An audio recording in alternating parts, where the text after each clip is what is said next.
ನಗರದ ಜಿಲ್ಲಾ ಕಾರ್ಯನಿರತ ಪತ್ರಕರ್ತರ ಭವನದಲ್ಲಿ ಜಿಲ್ಲಾ ಸಹಕಾರ ಯೂನಿಯನ್ ಅಧ್ಯಕ್ಷ ಎಚ್.ಎಸ್. ನಂಜುಂಡಪ್ರಸಾದ್ ಸುದ್ದಿಗೋಷ್ಠಿ ನಡೆಸಿ ಮಾತನಾಡಿ, ನವೆಂಬರ್ 20ರಂದು ನಗರದ ಅಂಬೇಡ್ಕರ್ ಕ್ರೀಡಾಂಗಣದಲ್ಲಿ 72ನೇ ಅಖಿಲ ಭಾರತ ಸಹಕಾರ ಸಪ್ತಾಹ ಸಮಾರೋಪ ಸಮಾರಂಭ ನಡೆಯಲಿದೆ. ಈ ಕಾರ್ಯಕ್ರಮದಲ್ಲಿ ನಮ್ಮ ಸಹಕಾರ ಸಂಘದ ವತಿಯಿಂದ ವಿವಿಧ ಬೇಡಿಕೆಗಳನ್ನು ಈಡೇರಿಸಲು ಮುಖ್ಯಮಂತ್ರಿಗಳಿಗೆ ಮನವಿ ಸಲ್ಲಿಸಲಿದ್ದೇವೆ ಎಂದು ತಿಳಿಸಿದರು.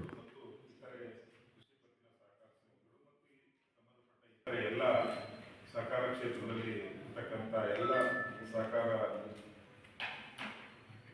ಸಂಘಗಳ ವತಿಯಿಂದ ಇವತ್ತು 72ನೇ ಅಖಿಲ ಭಾರತ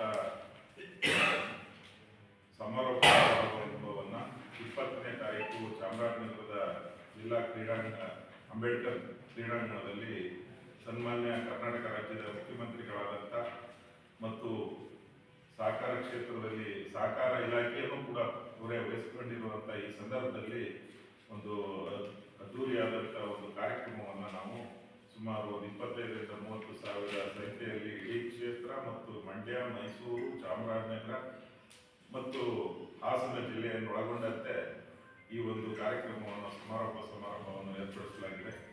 ಆ ಒಂದು ವಿಚಾರವಾಗಿ ಇವತ್ತು ಕ್ಷೇತ್ರ ಅಂದರೆ ಎಲ್ಲ ನಮ್ಮ ಜಿಲ್ಲಾಧಿಕಾರಿಗಳು ಕೂಡ ನಮಗೆ ಈ ಒಂದು ಸಂದರ್ಭದಲ್ಲಿ ಅತ್ಯಂತ ಹೆಚ್ಚಿನ ಶ್ರಮ ವಹಿಸಿ ಎಲ್ಲ ಇಲಾಖೆಗಳ ಮುಖಾಂತರ ಈ ಒಂದು ಕಾರ್ಯಕ್ರಮವನ್ನು ಯಶಸ್ವಿಯಾಗಿ ಮಾಡಿಕೊಳ್ಳಿಕ್ಕೆ ಸಾರ್ವಜನಿಕರು ವಿವಿಧ ಇಲಾಖೆಯ ಎಲ್ಲ ಅಧಿಕಾರಿಗಳು ಈ ಒಂದು ಯಶಸ್ವಿಯಾಗಿ ನಡೆಯಲಿಕ್ಕೆ ಕಾರಣಕರ್ತರಾಗಿದ್ದಾರೆ.